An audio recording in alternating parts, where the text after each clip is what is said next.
Bill, obviously, it wasn't the prettiest of games. Doesn't matter, Brian. But AFC South champions. Yeah, but you guys are back in the... Doesn't matter what it looked like. Back in the playoffs. Looking forward to the playoffs. Ha! Welcome back to Banging the Can, the Houston sports show that does not apologize for championship rings and tings, presented by Bolen Media. I am Ross Bolen, and what an incredible turnaround by this Houston Texans team. Somehow, on the last day of the regular season, on a day when the Texans were not even playing, just like the Astros did, ironically, they fell ass backward into a division championship, the first for the Texans since 2019. Doesn't matter, Brian. AFC South champs, Brian. What an incredible season for the Texans, for D'Amico Ryans and Nick Caserio and CJ Stroud and Cal and Hannah McNair, but most of all, for the fans. We went through absolute hell to get here. We crawled through 500 yards of shit-smelling foulness I still haven't fully processed, or maybe I just don't want to. But we have to talk about where we came from to fully appreciate where we are now. So let's reflect for a moment, if you will, on the Houston Texans' road back to respectability, relevancy, and watchability. In the 3 seasons between their last division championship and this one, the Texans won 4 games in 2020, 4 games in 2021, and 3 games in 2022 with 4 different head coaches in Bill O'Brien, Romeo Crennel, David Culley, and Lovie Smith. It was the lowest, most depressing, most pathetic, and embarrassing stretch in this franchise's less than storied history. We had to watch Jack Easterby and Bill O'Brien run this franchise into the fucking ground, fracturing the relationship between not only the fans and the front office, but the franchise and future Hall of Fame talent like Andre Johnson. It was an utterly shameful scene, something that many of us had begun to believe might be the permanent state of affairs under owner Cal McNair. It got so bad that I couldn't even wear Texans merchandise anymore because it was too sad. And I know I wasn't alone in that regard. Diehards were showing up to home games with paper bags over their heads and signs begging for the team to be sold to competent ownership. We were the laughingstock of the league, in a league that is chock full of laughingstocks. It was complete and total misery. Football time in Houston became something that could not possibly be taken on sober. And my, oh my, how the tables have turned in just 1 season after getting rid of Chaplain Easterby and hiring former Texans linebacker D'Amico Ryans as the new head coach and drafting CJ Stroud with the number 2 pick in the NFL draft and then Will Anderson Jr. with the number 3 pick in the same draft. And all of a sudden, just like that, out of nowhere, football time in Houston is fun again. Can you believe it? Can you dig it? Going into that final game of the season against the Indianapolis Colts with 9 wins and the playoffs on the line, the season was already an almost shocking success for the Houston Texans and our fans. Myself and many others said before the season started that if we won 6 games, that would be a great step in the right direction. Nobody would have been pissed about that. After all, that would be doubling the amount of wins that we had last season. The team dealt with a plethora of injuries all year long, including losing CJ Stroud for 2 games to a concussion, losing standout first-year wide receiver Tank Dell, dealing with a decimated offensive line at times, and no matter what happened in Week 18, pride had been restored to NRG Stadium, which was honestly more than I hoped for, more than I could have hoped for. But it wasn't enough for D'Amico and his dogs. They went into Indianapolis playing their first primetime game of the season on Saturday night and won 23-19 in a game where both the offense and defense showed that they demand to be taken seriously. CJ Stroud, what more can we say about this kid? He was 20 for 26, 264 yards, 2 touchdowns, no interceptions. And he displayed the poise we've come to know and love that few rookie quarterbacks before him have been able to harness. A fearless leader with a gigantic ball sack that no amount of pass rush can rattle, with the pocket presence, the field vision, and the accuracy of a grizzled veteran. The kid cannot be stopped. DeMeco Ryans deserves the most credit for what we saw unfold this regular season, but without argument, right there with him is our now franchise quarterback, CJ Stroud. This kid is special. This kid has a chance in the coming years to lead this team to its first AFC championship and potentially a Super Bowl. Not to get too far ahead of ourselves, but this kid must be protected at all costs, as he is the future, even while being the present. And what a gift he was that we received from Lovey Santa Claus Smith when we won that final game of the season last year to go from the number 1 pick in the NFL draft to the number 2 pick in the NFL draft. What a blessing that was that we couldn't have seen coming. What a stroke of long-deserved luck for Texans fans. God bless CJ Stroud. He was nails in the final game of the season, just like he was all season long. Got it done. CJ started the game on Saturday against the Colts, the first primetime game of his career, with a 75-yard touchdown pass to his new wide receiver 1, Nico Collins, on the very first offensive play of the game, and it was off to the races for the Texans and for their 2 offensive stars. His first pass ever thrown on primetime TV as an NFL quarterback. In his first season as a rookie, with a rookie head coach, on a team that by and large has been a joke. And he throws a 75-yard strike to Nico Collins. Nico Collins had 9 catches on 9 targets for 195 yards, averaging 21.7 yards per catch, which, I don't know if you know this, that is very, very good. Like, ridiculously good. Nico Collins, we've been giving love to all season long because he has been doing this all season long. Maybe not to the degree of 9 for 9 for 195, but, I mean, he's been all season long one of the best receivers I've ever seen in a Texans uniform. Which is really saying something, because if nothing else, we've had some incredible receiving talent over the years, like Andre Johnson and DeAndre Hopkins. And Nico Collins looked like DeAndre Hopkins in his prime during this final game against the Colts. I mean, Nico Collins is that dude. And when I imagine this team next year with Nico and a healthy Tank Dell back from injury, I start to sweat and my pants get a little tighter.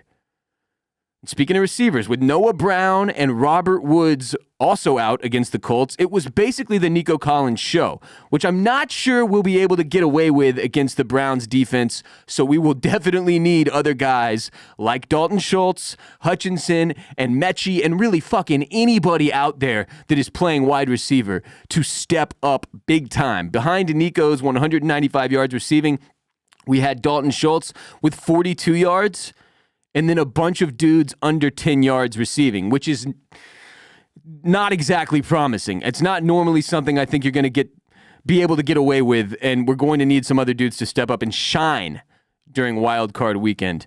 One of the big concerns going into this season, and especially the first couple of weeks, was whether or not the banged up and unproven offensive line would be able to protect Stroud.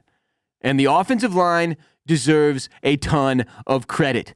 Offensive line coach Chris Strausser deserves a ton of credit because they held it down all season long for the most part. Gave CJ time to work, kept him healthy minus the unfortunate concussion when he hit the back of his head on the ground, and they were once again solid enough during this Colts game and gave the Stroud boys time to work. The defense, shaky at first, admittedly. Watching Gardner Minshew carve up your defensive backs during the first possession of the game when you're playing for a spot in the postseason is not exactly what you're looking for, admittedly, but then they kind of pulled it together. I mean, there are clearly some areas we can improve defensively in terms of personnel this offseason heading into next year, but the energy and the effort were there. Dudes are flying to the ball in bunches, and DeMeco has clearly installed the mentality that made him such a great player and then a great defensive coordinator. And that was really one of the big things we were hoping would happen, right? There was no way any of us could have possibly predicted what would happen on the offensive side of the ball. When you were looking at our receivers going into this season, you're like, I don't know, maybe. You're looking at C.J. Stroud, and of course there were believers. Of course there were people who thought C.J. was NFL ready.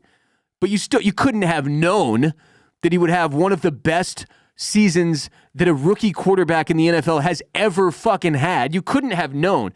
But you did know that defensively, you could expect big changes because DeMeco Ryans was coming in as a defensive-minded head coach, a guy we're very familiar with in Houston, and a guy that a lot of us who pay close enough attention to the NFL knew did a bang-up job in San Francisco. So we had a pretty good feeling that defensively we would be better.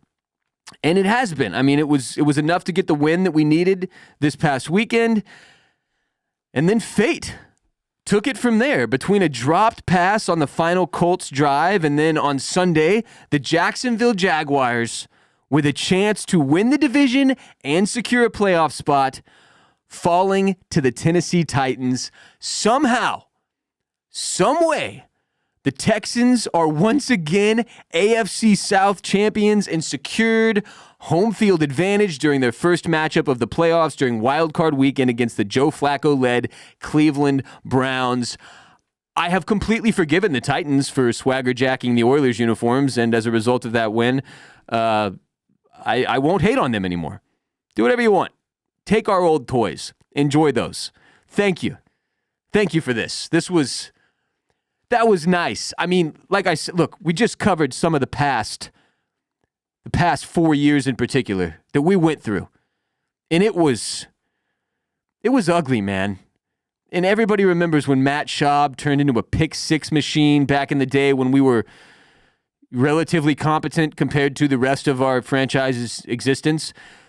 We've been through some shit. We've been through some shit as Texans fans.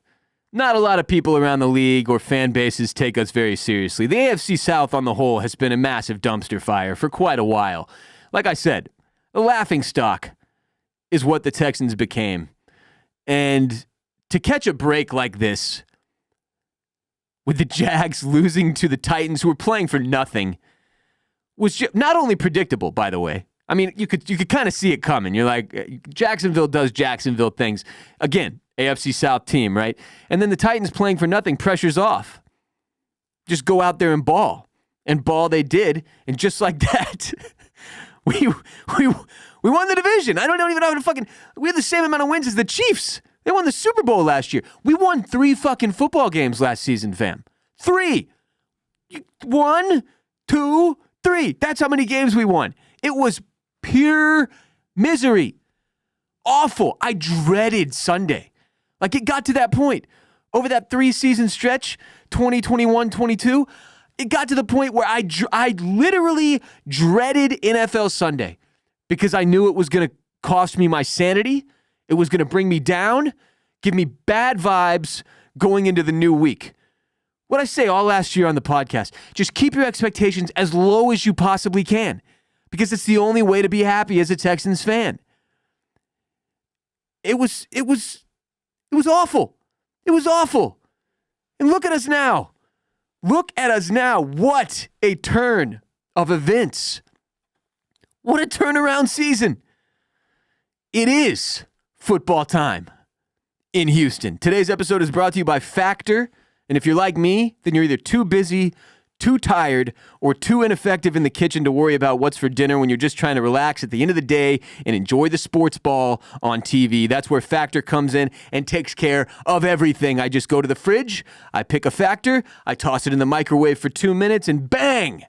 I'm eating like a king on the couch, and it's cheaper, better, and better for you than takeout. Get started on your resolutions this year with Factor so you're ready for the new year. Factor's ready-to-eat meal delivery takes the stress out of meal planning and sets you up for success in 2024. Skip the grocery stores, the prep work, the cooking fatigue. Instead, get chef-crafted, dietitian-approved meals delivered to your door with over 35 meals to choose from each week, including options like keto, calorie smart, vegan, plus veggie, and more, plus over 55 weekly add-ons. You'll have a ton of nutritious and flavorful options to kickstart your resolutions. Skip the overpriced takeout trap. Factor is cheaper and way better tasting, way more delicious than takeout. Get chef-crafted, restaurant-quality meals delivered right to your door. They're ready to heat and eat in just 2 minutes, which means more time for you.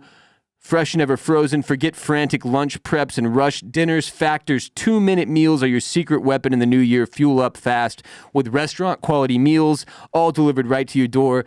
I survived on Factor in 2023, and I plan on doing it again in 2024 because I can't cook for shit. I had a newborn in the house last year. I've got a toddler running around too. It's fucking chaos. Factor came through enormously for me, and they will for you too. Head to factormeals.com/BTC50 and use code BTC50 when you check out to get 50% off. That's code BTC50, as in banging the can 50. BTC50 at factormeals.com. FACTOR meals.com/BTC50 to get 50% off. Links in the description, code in the description. Click, use code, voila. Factormeals.com/BTC50, code BTC50, 50% off. So, I can't believe I'm saying this. I can't believe I'm saying this, Brian. DeMeco Ryans gets 10 wins in his first season as an NFL head coach. 7 wins more than the Texans got the year prior. Earns the right to face off against the shockingly competent Cleveland Browns in NRG Stadium this Saturday at 3:30 in the afternoon, which we all saw this coming, right? Everybody knew we were going to get the Saturday afternoon time slot, right? Like in fact, I think every single playoff game we have ever participated in has been at 3:30 on Saturday. I haven't confirmed that, but I'm 98% sure that's the slot we get every single time. And I want to talk about that for a second. You can take it as disrespect if you want, and frankly, I think this is a good matchup to kick off Wild Card Weekend. These are two teams that were better than I think people thought they would be. Obviously, the Browns suffered the loss of the massage freak and are being led by Joe Flacco, who was on his couch several weeks ago. Flacco looks great, and the Browns' defense has been stout all season long. The Texans, up and coming, have what I would argue is already a superstar in C.J. Stroud, but the rest of the league and the NFL fans on the whole and the casuals don't expect any of them to be fully bought into the Texans or to Stroud yet. This is the opportunity we have to kind of establish ourselves as a respectable team. And I'll have more to say about that as well. But the point is this. The Texans have never done anything. Not really. We've never been to an AFC South championship. We've never really looked like an actual legitimate Super Bowl contender. We've never scared anybody, right? As such, you get the 3:30 in the afternoon Saturday time slot. That's how it works.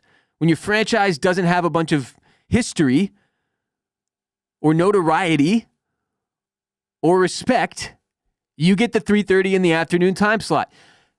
Honestly, I'm fine with it. It is what it is. Whatever. Now I've got something to do on Saturday, and then Sunday I can relax and just watch other teams play, which I kind of enjoy. And like I said, we're playing with house money at this point. We've been playing it with house money for about a month, if we're being real. This has been just a treat. Everything we've experienced, this is it's ridiculous. It's crazy. I can't believe, I hated watching this team play just last year. And that was the 3rd or 4th year in a row that I felt that way. And then now this. It's amazing. So I know there are people who are all butthurt about 3:30 on Saturday. It is what it is, man. Fuck it. Let's just be happy to be there as fans. I don't want the team to feel that way, but I want the team to take it as full disrespect. Full disrespect. But as fans, it's fuck it. Fuck it, we ball. We got to look at the Joe Flacco-led Browns already, just a few weeks ago, week 16, where they beat the pants off of us, if you're being real, 36-22. But We did not have C.J. Stroud. Completely different ball game with him in there, and we all know that. Watching the offense with Case Keenum and Davis Mills versus C.J. Stroud in at quarterback is like it's like watching a fucking mediocre like Sunbelt team versus a full-blown NFL division champion. So night and day is what I'm trying to say. I'm not all that worried about it. Obviously, it's nice that we have seen the Browns at, pretty much full strength and with Flacco, and they have not seen us with full strength and with CJ Stroud. But this is going to be a tough game. There's no doubt. The Texans opened as a 2.5-point underdog at home. There are only two home dogs in this wild card weekend, and we are one of them. And the over-under is set at 44 points. So last time we played with 58 points, the Browns and Texans in Week 16. Over-under is 44 here. And I think they expect that it'll be a little bit more defensive-minded than it was in Week 16. And hard for me to read on the over-under. If I had to bet the over-under, I'd bet the over. I don't know that I will. And of course, I'm going to bet the Texans as 2.5-point dogs and probably on the money line as well because, come on, highest stakes game since 2019. Just a fucking shitstorm. We endured an entire pandemic between this and the last time we won a playoff game. 4 different coaches. Just dog shit. Piled chin high. You got to fully enjoy this. Got to put as much on it as possible. Like I said, playing with house money. Win or lose. Incredible year. But at this point, look, a few weeks ago I said I didn't even know if I wanted to make the playoffs. And I was half facetious. Half kidding, half sarcastic, because, of course, I want to make the playoffs. But I was so concerned with just getting to next year. This was right after Tank Dell went down. We'd seen so many injuries this season. C.J. Stroud got concussed, and I was like, I just want to get out of this season alive.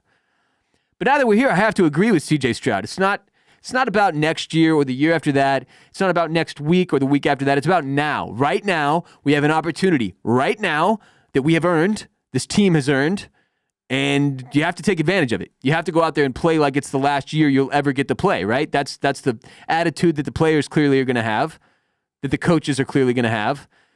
And they got to come out ready against this Browns team who embarrassed them a few weeks ago.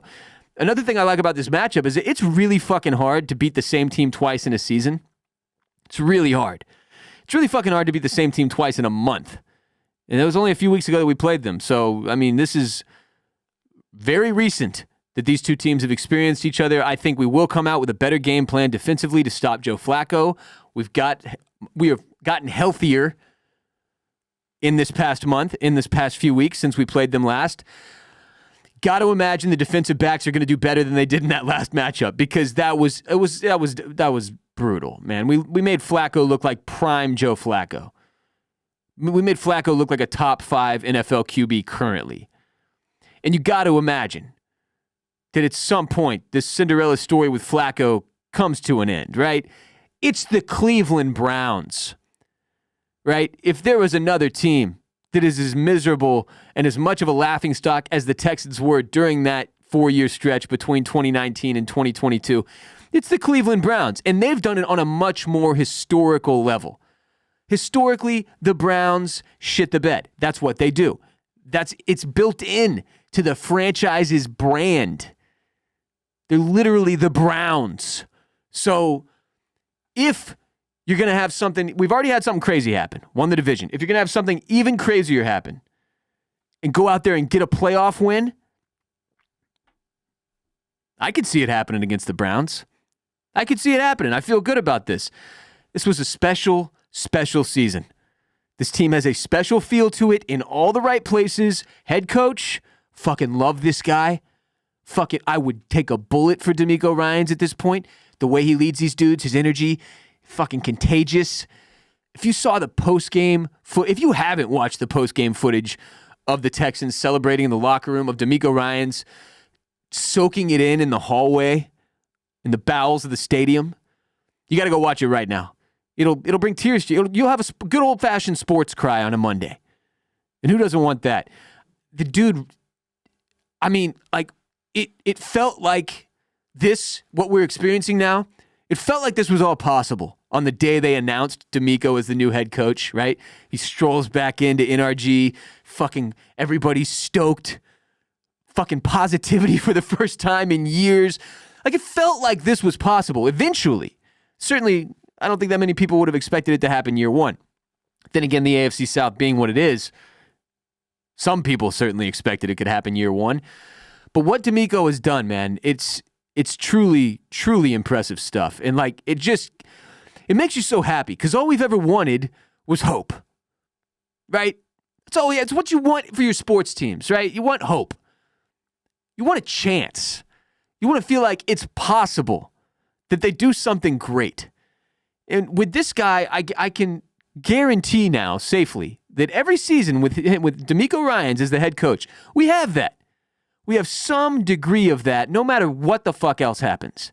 That's so huge. Having a dude, like, here's one of the things I've realized over the past, really just couple years. Between the Rockets and the Texans, I've learned a lot of hard lessons over the last few years. One of them is that, look, everybody that's a professional football player, basketball player, baseball player, these people are all very, very good at what they do. They're very, very good at the game that they're being paid to play. Right? That's how they got there. Everybody in the NFL is really fucking good at football. They're all freak athletes. They're all incredible at different varying degrees, of course. But like, the most important thing that you can have is a guy leading your team that can get everybody to be a team, because that is the challenge in professional sports. These dudes are all worth millions and millions of dollars. They work their fucking asses off their whole lives to get to that point. And they're all prima donnas, and they've all always been the most important star in their own universe their whole lives. So to get them to buy in to a team mentality, to play for each other, to play for something bigger than themselves, that is the challenge of a head coach in professional sports. And D'Amico Ryans is very, very good at that in his first fucking season doing it. So what do you think is going to happen as he goes on? A guy like that, with a mentality, with a work ethic like that, he's going to get better at this. He's going to progress. He's going to figure out more ways to get dudes to buy in even further. He's going to get better at scouting. He's going to get better at the draft. The sky is the fucking limit for this dude, is my point. And he looks like, it's one season, but he looks like he's better at coaching than he was at playing. He's a great linebacker for a few seasons there, but like, this is fucking ridiculous. And he deserves all of the credit, is what I'm saying. We cannot stop heaping praise onto this dude because he deserves it. All that positive energy that's going his way, it's got to be permanent because he is that fucking good. And it's just that cool to watch. So special, special season. But also we have, like I said, special feel in all the right places. You got D'Amico as the head coach. You've got your quarterback, CJ Stroud. You've got receivers, some of which you didn't even know you had. You got defensive studs. And no matter what, this 2023 season will always have a special place in our hearts as fans, no doubt. But if they want to do something really special, everybody is going to have to play their best game of the year because the Browns' defense is no joke. Joe Flacco clearly still has more in the tank. The Browns' offense exposed our defense just a few weeks ago. The Browns' defense has been rock solid all season. That's what put them in this position, their defense. That team is anchored by a very stout defense. And with all the injuries that we've had, depth is an obvious concern for this Texans team. As far as wide receivers go, as far as linemen on both sides of the ball go, as far as defensive backs go, guys are going to have to step up, right? I wouldn't bet against CJ Stroud and the boys, but like almost every game during the regular season, I have to assume this one against the Browns will be another nail biter. And the really sick, disturbing part is that even if we get our 5th playoff win in franchise history and first since 2019, we then have to go to Baltimore and play a terrifying Ravens team in the next round for the right to advance to the AFC Championship, which is why I think it is so important that we take the time to really acknowledge the steps this franchise took this season and bask in the glow for a bit before we dive back into the shit, which is what I've been trying to accomplish today. Really give these guys their credit and just soak it in because this was amazing. It's truly special. And it's a tough road ahead. Tough road ahead. Glad as fuck. I know there were multiple scenarios that could have played out. We could have ended up being against the Bills and shit. I like this is the only scenario we would get to play at home. And I think with CJ and D'Amico, and I think with playoff football returning to NRG Stadium, I've got to imagine that atmosphere is going to be incredible and raucous and fucking loud, and that gives us a much better chance. Regardless, the Browns are good. They're much better than they're probably getting credit for on a national scale because they're the Browns, and they lost their starting quarterback. But I feel good about this regardless because we look, like I said, all we wanted was hope. All we wanted was a chance. We've got both. Here we are. And Texans fans, we are back. We're really back. We are real. We deserve love and respect like a real football team. We are no longer a joke. We have real leadership. We have a real rookie talent to build around. We are fucking back. And I did not think I would get to say that for at least another season or two. But we are fucking back. And look, at the end of the day, there's one other person. I mean, Nick Caserio, I used to make fun of him because he's got permanent Adderall eyes. He just looks like he's tweaking at all times. Like just chill the fuck out, dude. Jesus Christ, maybe lower your dosage. Nick Caserio deserves a lot of credit. That draft, my God. You got CJ, you got Will Anderson Jr., and you got Tank Dell in the same draft. In the same fucking draft. Same fucking draft. Same fucking draft. That's a grand slam home run. That's fantastic. Fantastic. But there's one other person who's taken a lot of shit over the past 4 seasons. People asked him to sell the fucking team. Things got so bad. And that person is Cal McNair. And you've got to give him his credit here too. Look, things went horribly wrong. His dad passed away, Cal takes over the team, and it just turns into a joke at a level that we were not prepared to deal with, that I don't think anybody could have seen coming the way that it was. That was so bad. And I don't know anyone who had faith in this man at that point. Anyone. He was a bumbling doofus. Didn't seem to have the energy, didn't seem to have the poise that you want, didn't seem to really care, was just kind of there. People called him Tommy Boy, and it was bad. And I think all the hate and the shit talking and the paper bags and the signage, I think it got to him. I think it got to him, and I think it got to Hannah McNair even more than him. His wife, our queen now, Hannah McNair. Because if you haven't figured this out yet, Hannah McNair cares as much as you do, as much as I do, as much as any of the players do about what happens with this team. And obviously there's an argument to be made that she is kind of the driving force behind the turnaround. I've watched them do enough interviews to imagine a scenario where back at home when the team sucks and we've hired all these douchebags and Easterby is running things into the ground and Bill O'Brien is a fucking train wreck, that Hannah McNair sits there and browbeats Cal McNair into submission. I could see that scenario. She's a good-looking woman, strong, smart, passionate. Cal, kind of a doofus, mustachioed clown boy. A man boy? You can see that, right? I think that's kind of what happened. That's my guess. But you got to give these two fuckers credit. Hannah and Cal. Cal and Hannah. Whichever order you think that should be in. Because they did it. They did it. They hired good people. They got out of their way. They let them do their jobs. And the results speak for themselves. They fucking did it. And to do it the way they've done it, to pull us from the trenches, from the fucking gutter, from the bottom of the porta potty bowl to back in, like, we're one level below contender. It's impressive, and it just feels good, man. Like, You watch the Rockets. You may see Tillman Fertitta, every once in a while, get stoked at the game or whatever. But like you could tell, he's an owner. You know what I'm saying? He's like a classic owner. He's not exactly Mark Cuban, right, in the way that he gets emotionally involved. You watch the Astros, Jim Crane, he'll come out and drive the trophies around on opening day or whatever. But generally, he's a behind-the-scenes guy. He doesn't act like a fan.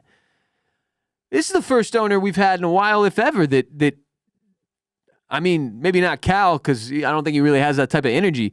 But like his wife, being as gung-ho as she is, running through the fucking tunnel, shedding tears because we won the final game of the season and we're going to the playoffs, like that's a good feeling, man. To know that the billionaires who own this thing are actually emotionally invested and not just like playing with their fucking rich person toy, that's huge. And it makes you buy in even more as a fan. And I think Hannah McNair knows that. And I'm not saying she's putting on a show when she does what she does, but I think that's why she lets that emotion go in public. It doesn't act like, one of these old mummy wealthy fuckers who just like is incapable of expressing emotion. So big shout out to the queen, Hannah McNair, and to Cal, her man boy puppet with a mustache, because we got a stew going. We really, really do. And it feels great. I cannot wait to watch the game this Saturday with all of you. I don't know if I'm going to be there yet. I haven't tried to broach the subject with my wife. But regardless, it's going to be fucking incredible to see NFL playoff football back in NRG Stadium. To feel that energy again, to hear that noise again. I was at our first ever playoff game. And it was one of my favorite sporting events I've ever attended. And that you're really saying something considering it's the Texans. And I've been to World Series games. I've been to Game 7s. I've been to Rockets playoff games many, many times. But that energy in NRG was something else, man. And we have not had that for years and years and years. And it's going to feel so good to have it back and to have guys on the field that you can get behind. And one of the great ironies to me to close out today, Easterby was a chaplain, right? He was a super religious guy, strong believer, but he came off as like a snake oil salesman. You know the difference. If you grew up in church or you go to church, you know the difference. You have some pastors who it's like they're putting on a play, right? They use analogies and metaphors and stories that they've made up to prove their point. It all feels rehearsed. There's not a lot of realness there. That's the energy that Easterby brought to the table. And I don't know the man personally. All I can do is go off of what I've read, what I've seen, and the results. That guy sucked. That guy sucked. And the irony that we are now led by a bunch of guys who are just as religious. CJ Stroud, you won't even talk about. They're like, CJ, 20 for 26. How does it feel? And he's like, all glory to God and my Lord and Savior Jesus Christ. His will be done. I do all of this for the glory of God. Like he won't even talk about himself. They're like, Nico Collins had a career day. What'd you think about Nico's performance? He's like, me and Nico, we don't really talk about us. We talk about God and we talk about our teammates. But he's real, like genuine with it. I'll give you another example. Deshaun Watson. I'll say his name once today. He does the big talk, right? And again, I'm not judging necessarily. I'm just making commentary here. Not trying to, beat on any. I don't know these men, so I'm not trying to talk down on them personally or whatever. But like when Deshaun would do the God stuff, again, as a dude who grew up in church, I can tell the difference between somebody who really, really, really believes what they're saying and somebody who's doing a little bit of a dog and pony show. Deshaun always felt like the latter. CJ feels like the former. And D'Amico is another religious guy. Nico is apparently another religious. And they've got this thing going, this energy going, this buy-in, this family going that makes you believe in more ways than one for a lot of us, I'm sure. And that's fucking cool, man. That's the passion and energy in sports that you lose at the professional level sometimes. And it can come off as so cheesy and repetitive and annoying. But I watched CJ Stroud talk about this stuff. and his personal relationship with God and his past and his life path that brought him here. And I believe in him. I believe him. He's my football Jesus now. And I'm just fucking happy to have that. Win or lose this weekend. That we got so fucking lucky here. We got so lucky to have this unfold the way it has. And I can't wait to watch, man. I can't wait to watch. Please comment on the video below. Subscribe, obviously, on YouTube. If you're listening on one of the major podcast platforms, I appreciate you. That means a lot. Share the show with your friends and family, but also come subscribe on YouTube because that's where we have the most momentum, and it would go a long way to helping us continue to grow the show and get more exposure. That will do it for today's show. Remember, every episode of Banging the Can is available on major podcast platforms and also on youtube.com/@bangingthecan for those of you who would prefer to watch rather than just listen. I get kind of animated in here. I wave my hands around and shit. You are missing something if you're not watching. Shouts to those of you who are on YouTube already. It means a lot. On that note, again, please share the most unapologetic Houston sports show in existence with your friends and family. Support our sponsors. We're focused on football right now. Before that, we were focused on baseball. We'll be focused on basketball after the NFL season is over. We'll be talking Rockets until the Astros kick back off. All year long, there's stuff here on Banging the Can to enjoy. Tell your friends and your family. Tell your big Texans, uncle, aunts, cousins, everybody you talk to this week and weekend about Banging the Can. It would go a long way to making sure that we can continue to do this show next year, because this is not just like a hobby for me. I've got a media startup that I've been working on since 2019, ironically. And I got to pay the bills. So it's called Bolen Media. And we would also appreciate it if you would support our sponsors. That's another way you can make sure that this show continues to go. Factor is our sponsor this week. Head to factormeals.com/BTC50 and use code BTC50 to get 50% off. This shit is delicious. I'm not bullshitting you. I've been eating them literally since February of 2023, several times a week. They're great. I had 2 this weekend because I was too focused on football to figure out another food scenario, and they're delicious, frankly. Great smoothies, too. Code BTC at factormeals.com/BTC50 to get 50% off. Again, the link and the code are in the description of this episode below. Go click on it, check it out, and also check out my media startup, Bolen Media, by going to bolenmedia.com. My comedy show, The Ross Bolen Podcast, available wherever you get your Banging the Can. If you're an F1 fan, we also have a Formula One show called Formula Bone that is available at youtube.com/@formulabone with over 100,000 subscribers on YouTube, 250,000 followers on TikTok. Formula Bone is huge, and even during the F1 offseason, the host of Formula Bone, Jared J-Bone Borislow, does a great job of providing you with F1 content. So if you're a big F1 fan, give Formula Bone a follow as well. If you love TV and movies, Oysters, Clams, and Cockles is my TV and film podcast I've been doing since 2016 with one of my best friends of over 20 years, who's also a Houston guy, born and raised, and Texans fan, Barrett Dudley. Oysters, Clams, and Cockles is also available wherever you get your Banging the Can. It started out as a Game of Thrones podcast way back in the day. We found a ton of success with Game of Thrones. We continued it after the show ended.